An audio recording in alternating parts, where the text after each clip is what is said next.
And finally,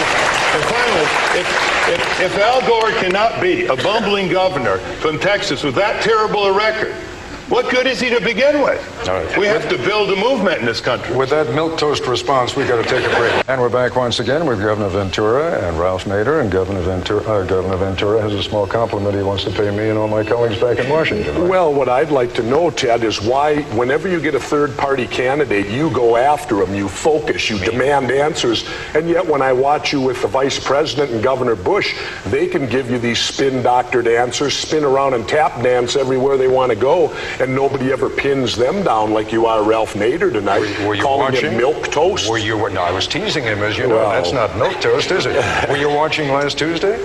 Were you watching last Friday? I was on a trade mission down in Mexico doing my job. There you go. Instead of campaigning around the country like other governors do for a year and a half, I was working. Ralph, you're getting up a little bit in age now, but if I decide to run in 2020, would you run with me again? We'll have to get together. I've always wanted you to run, Jesse. You got to come back and put it on the table. Okay. Well, I just thought, Ralph would be a good guy because I respect him so much. He has knowledge and it's common sense. You have talked about running for president, the possibility of you running for president for years. Yeah. You've also, been supportive of people on both kind of the right and the left, the Libertarian Party and the Green Party. I know you've been supportive of. You've spoken fondly of Ron Paul, Dennis Kucinich, Ralph Nader, Gary Johnson, Jill Stein. I think that it would be awesome if you were to run for president and seek the nomination of both the Libertarian Party and the Green Party. Is that something that might ever... I don't think that could happen because the Libertarians don't believe in climate change. That's what drove me away from them. That's why I went to the Green Party, because I believe that is the most important thing on the planet right now. And the Libertarians don't buy it. And which means in order to achieve this, we got to get the Democrats and Republicans out of office. It's that simple because they're bought and sold by the very people you're waging war on. Dr. Jill Stein, I want to thank you and I want to wish you well on your campaign. Stick with us. Anything I can do to help you, feel free to call because you and I are on the same page. We have the same beliefs. And we need to destroy these two parties and get new leadership in this country to go a new direction, correct? I couldn't agree more. And Governor, you have been an inspiration of mine since your early debates. And I think we need to fight this together. Well, these are the things, these are the things that we need to come together and discuss. I believe, that we ought to be able to do that. In 2008, we did that, everyone except my guy from Georgia, Bob Barr. Okay, Cynthia, we're kind of running out of time. I want to fire one other question at you, and this is totally hypothetical. Okay. Totally hypothetical. Sure. If I were to run in 2016 for the presidency, would you run with me? Sure enough, baby. Okay, I just wanted to hear that because I'm not saying I'm gonna, but I would certainly be looking for a running mate, and I would love, to me, you would fit the bill tremendously if I were to do that. Well, I think, this is exactly what a lot of people have sent to me. They've suggested, we've got to do something, Jesse, we got to do something. And so, I'm in.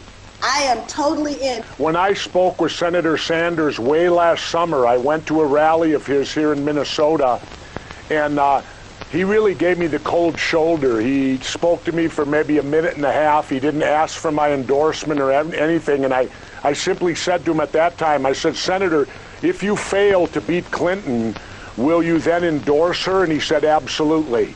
So right there, I knew it was dead the minute he got beat. If our government gets out of control, we have the ability to rise up and change it.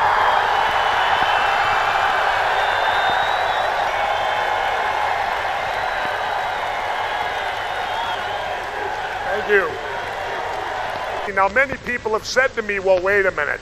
How could we, the citizens, ever stand up to the U.S. government and their entire military might? Well, wait a minute. I got the answer. We threw everything we had at Vietnam, and they were nothing but a bunch of farmers with a few AK-47s, and they withstood it all.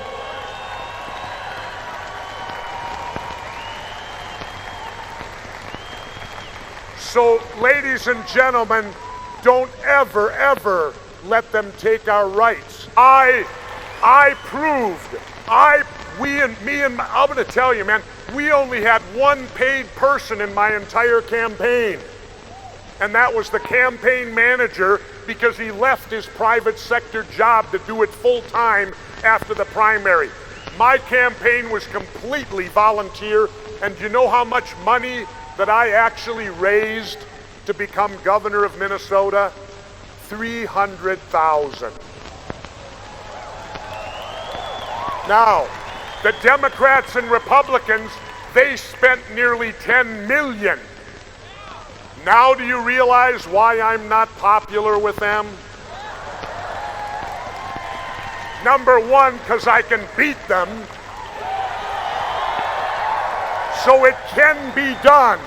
Don't ever allow anyone to tell you that it can't be done. It can be done. All we need, not this year, all we need is a fair and level playing field.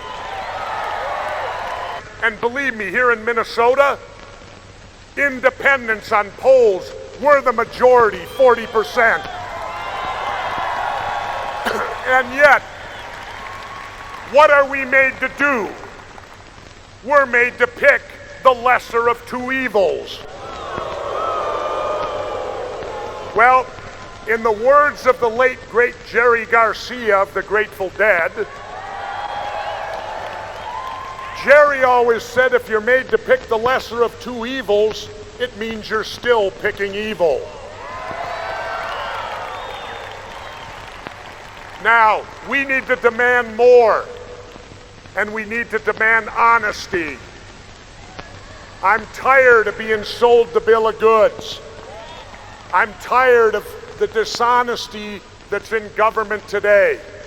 But you know who's responsible for it? We are. Personal responsibility. We are responsible.